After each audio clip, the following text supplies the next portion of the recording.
Chinese mobile operators have been quick to adopt 5G technology and are reaping the benefits. Megnus Euerbring, the Chief Technology Officer for Ericson's Asia-Pacific region, made the remarks on Tuesday. 5G is coming along very well in China. All three national operators are building out or have built out very well and is now providing 5G services. We're happy to be supporting these activities, and we are helping to create 5G networks that are truly good. In January, Ericsson announced a new collaboration with China Mobile to jointly launch 2 energy-efficient 5G sets in East China's Jiangsu and South China's Guangdong. The move is in line with China's pledge to become carbon neutral before 2060. It's a long way to 2060, I think indeed they are. And I think the industry is now focused very much on it.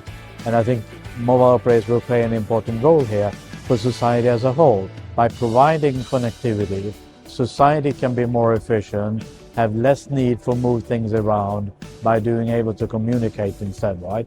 China is a good example. There's so much that the society can benefit by using this technology.